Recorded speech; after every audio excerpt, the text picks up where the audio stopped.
By now, of course, you've all heard the news. Some of the most iconic photos ever. Donald Trump serving French fries in a McDonald's apron. Of course, by now, everyone in the comment section is saying, Tim, it's McDonald's, not McDonald's. Yes, I'm well aware. Donald Trump had a campaign stop at McDonald's and everybody in the world saw it because it's amazing and it's hilarious. But the big news now is that Donald Trump has taken a commanding lead across the board. He's leading in the battleground states handily.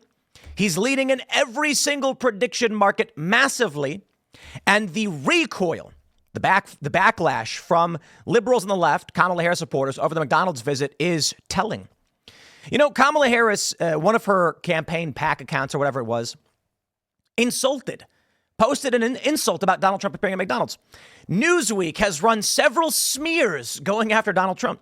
And surprise, surprise, Trump is winning massively. Now, I think many of us would love to tell all of these liberals, and we try, guys, when Donald Trump puts on a McDonald's apron and goes and works alongside a smiling McDonald's employee to fans who are receiving French fries, it is a good campaign stop. Don't insult it. But it shows a desperation. And it's not surprising now that Trump is taking a commanding lead with stunts like this. Bitcoin.com news. Trump takes commanding lead over Harris on prediction markets after McDonald's appearance. But of course, it would not be complete without whinging from the left. Now, Newsweek is normally pretty good. Not like Newsweek. They're fairly middle of the road. They've got some good people who work there. And however, they can't help themselves. They can't help themselves but write this garbage. Take a look at this tweet. The day after Trump was seen serving fries at Pennsylvania McDonald's, the company's stock dropped by 0.53%. Are you kidding me? There's no correlation here. Donald Trump appeared at a franchise McDonald's and he served people French fries and nuggets. There's a funny meme where someone put, Trump gave me 7 nuggets in my 6-piece blessed. But wait, there's more. And these aren't the only ones. Look at this from Newsweek. Rumors have been circulating on social media that former President Donald Trump, his visit to the popular fast food chain was staged. Staged. I don't know how to tell you guys this, but I'm going to have to say it, and I'll be rather blunt with it. Donald Trump did not apply to a local Pennsylvania McDonald's, come for an interview, get hired for a minimum wage job, and then work a shift. I'm sorry, that's just not the case. It, in fact, was, brace yourselves, a campaign event in cooperation with the store where supporters came to get fast food from Donald Trump. That may come as a shock to all of you. I do think this story exemplifies quite the divide, in my opinion, between the left and the right in this country. If I were to tell you, dear Trump supporter, that Donald Trump was going to work a shift at McDonald's, I don't think any reasonable Trump supporter is going to be like, wow, Donald Trump applied for a job at McDonald's and got a job. They'd be like, oh, okay, it's a campaign event. Secret Service is going to lock things down. Supporters are going to be there. In what reality? I love this one. Because you got these liberals being like, it turns out the customers didn't even actually put in real orders and were pre-screened. And it's like, wait, you're telling me you actually thought that after 2 assassination attempts and a third plot, that the Secret Service and Donald Trump himself were going to allow random cars to pull up to him and a drive-through. But I know. A day late on the big story, So I don't want to waste your time discussing Trump at McDonald's, but we do have some developments. Now, the reason why Donald Trump went to McDonald's, of course, is because Kamala Harris claimed to have worked there. In fact, just recently, someone asked her if she worked at McDonald's and she says she did. Well, I got bad news for you, Kamala. Turns out you probably didn't. Now, I don't know. We got this story from the Post Millennial. McDonald's says it cannot confirm if Kamala worked at the fast food chain. So maybe she did. I really doubt it. You know, I just want to point something out. Middle class and working class are different things, and they're often used interchangeably. I doubt a middle class Kamala Harris worked at McDonald's. That's just me. But McDonald's released this statement. I think it's Cenk Uygur again, where they said an internal message sent to McDonald's system from U.S. senior leadership team regarding today's visit by the Trump campaign to a local franchisee in Pennsylvania. The state line outlines the origins of the event. They say Though we are not a political brand, we've been proud to hear former President Trump's love for McDonald's and Vice President Harris's fond memories working under the arches. While we and our franchisees don't have records for all positions dating back to the early 1980s, what makes 1 in 8 so powerful is the shared experience so many Americans have had. When owner-operator Derek Giacomantonio was approached by local law enforcement regarding Trump's desire to visit, et cetera, they said it would be great. We got world-famous French fries, blah, blah, blah. I got a question for y'all. Why did McDonald's volunteer that they don't have records going back to the 80s? They didn't need to say that. They can just say that, it's great that Kamala said that she worked here. But I do think it's telling that they volunteered that they have no records going back that long. When they say, while we and our franchisees don't have records for all positions dating back to the early 80s, what makes 1 in 8 so powerful? They're telling you. Now, of course, I imagine people on the left, they're going to deny this. They're going to say, no, this doesn't mean anything. But I'm going to stress this again. McDonald's had no reason to send an internal message from U.S. leadership saying, yeah, Kamala says she worked here. And while we don't have any records going back to the 80s of all these positions, they could have just said, great. I think what they're trying to say without saying it is she did not work here. And personally, I don't think she did. But we got this from Cenk Uygur, who is sometimes a smart man. Now, many say, Cenk, well, a broken clock is right twice a day. Cenk Uygur says, some in the press called Trump's McDonald's photo op bizarre. This is how you lose credibility. That was a home run photo op. He looked like a real person there connecting with the average American. If you can't see that, you're totally blind. Indeed, Mr. Uygur. He's correct. He's completely correct. So when I saw Newsweek writing that their stock dropped by 0.5%, I'm just like, are you nuts? The attack against Donald Trump for this is not to insult McDonald's. They were running stories where they're like, this McDonald's was cited for health code violations. And I'm like, wow, you people are crazy to attack Donald Trump for this in this way. It wasn't even real. It was staged. He's fake.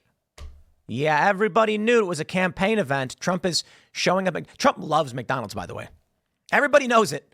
And he had that event at the White House with, I can't remember, it was like a sports team. And he orders a bunch of McDonald's and they attacked him over it. So McDonald's, maybe this is why they're putting out that statement where they're like, we have no records going back to the 80s for all these positions, trying to insinuate Kamala didn't work there. Because when Donald Trump ordered a plethora of McDonald's at the White House, the left attacked him for it. And McDonald's is probably like, hey, man, don't drag us into this. We're a fast food restaurant. Trump likes the food. Calm down. And now they're sitting there being like, oh, you have some nerve, Kamala. Now they want to act like McDonald's is their friend. No, now they're attacking McDonald's again. Cenk says, yes, he weirdly insists that Kamala Harris didn't work at McDonald's when she was younger. That's been confirmed by her friends at the time. Indeed, that is false. The New York Times said by friend, singular. Besides, no one thinks to make up outrageous lies like that other than Trump. But that's not what people are going to take away from this. I just want to say this. Look, 1 in 8.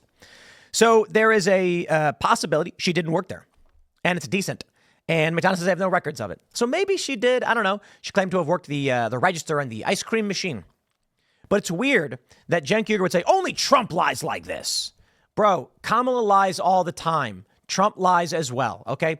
But Trump, like this is actually a really funny thing, actually, because this is the kind of lie Trump would make.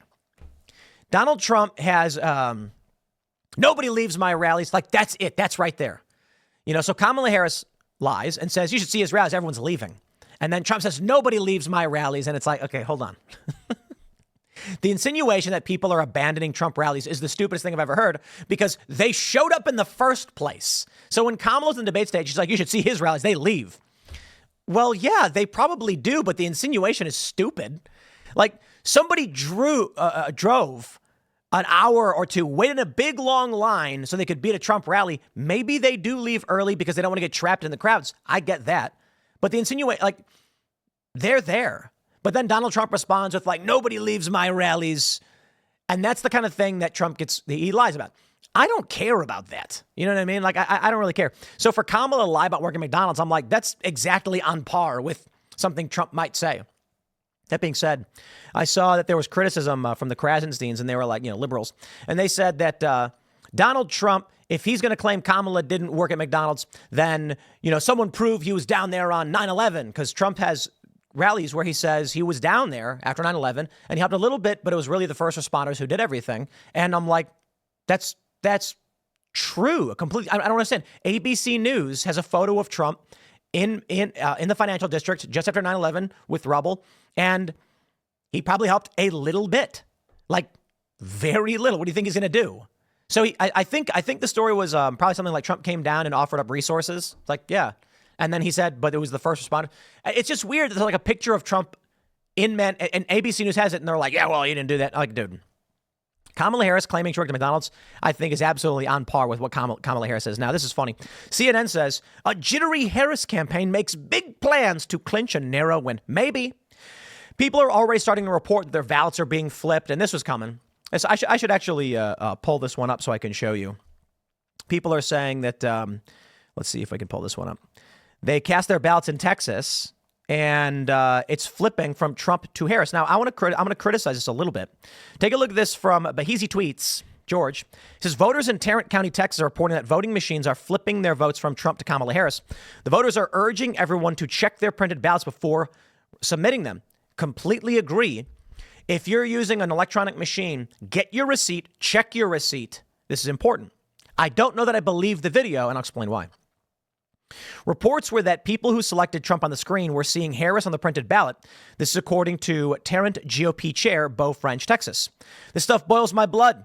Why does Tarrant County utilize such an obvious vulnerable system? This all shows that it's not just Dominion machines that are corrupt. All voting machines are intrinsically evil. We need to go back to voting in person on Election Day with human hands as the counting method. So far, we have seen reports of flips like this happening in Tennessee, Georgia, and now Texas. Well, that's his statement. I don't have opinions necessarily on all the voting machines. I do believe paper ballots are better. But let me play this for you. James Carpenter. I just voted in the White Settlement election. I voted for one president, checked it on the video screen. When I got the paper ballot, it had the other candidate's name on it. Check your paper ballots, everybody. Thank you, sir. Now, I just want to make sure, what's on his hat? What does his hat say? Does it say Trump? I don't know, but we'll play some more. Candidate's name on it. Check your paper ballots, everybody. Thank you, sir. My name is Lucas Clark. I voted here at White Settlement Library in Fort Worth. I was in line for about 45 minutes, and there were two people that came out and said that their ballots were changed. So everybody double check your printed out ballots. They go in there and they vote, and once they print out their ballot, it's different. So. Thank you very much, sir. So the first thing I want to say is there's a video on the left that shows a person voting, and let's see. I don't think we see Attorney General, we see Governor, Secretary of State, and I don't know that we see President on the screen. It's print record. Your sheet is printing, but then there's a jump cut in the video. It then jump cuts. So we don't know exactly who this is or what they voted for, or whether it's right or whether it's wrong. And I don't see I don't see Trump or Harris on the ballot. However, I don't know what the purpose of that video on the left is. If a guy says it happened to him, that's interesting testimony. However, one person, not so much enough. I don't know if it matters, though. What I want to avoid is widespread claims where it's like people saying their votes were being switched when we can't prove it. And this is the seed you got to be careful of. One guy so far in a video that we don't know exactly where or when. And I could, and to be fair, I'm not saying that you may not or other people don't. I'm saying I don't. I saw this video go viral on Twitter or on X. Sorry about that. Dead naming X. And I'm just saying, take it with a grain of salt. But it doesn't matter if it's true or not. What matters is you check your ballots. That's important. But let's take a look at where we're at, my friends. In the national popular vote, you're going to love this. You're going to love this. Harris is up 0.8 points nationally in aggregate. And meaningless. Completely meaningless. However, this time in 2020, Joe Biden was up 7.9 points. Trump had improved a couple points, but it didn't matter. Biden was massively up.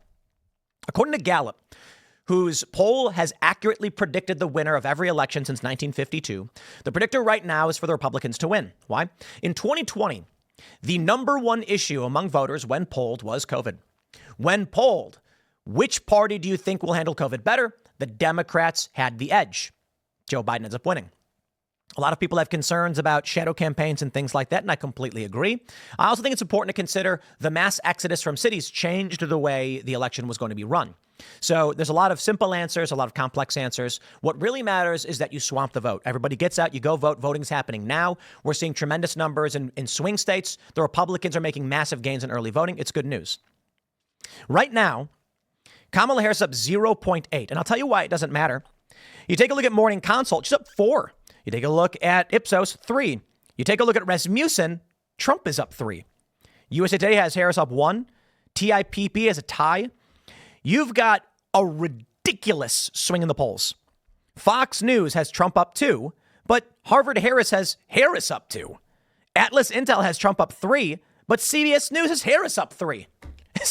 It's one thing when you see all of the polls sort of in line with each other, where they're suggesting that although they have many different methodologies for their polling, they're coming to a similar conclusion. In this instance, everything is nuts. So I can't tell you what's going to happen. I got no idea. Now, in the battleground states, I'm sorry, that's direction of the country. Let me see. Top battlegrounds. Trump is up 1.2. That's where it matters. In every single battleground state in aggregate, Donald Trump is winning. So thank you. Have a nice day. This is what matters. The polls may be different, but it doesn't matter. Let me put it this way.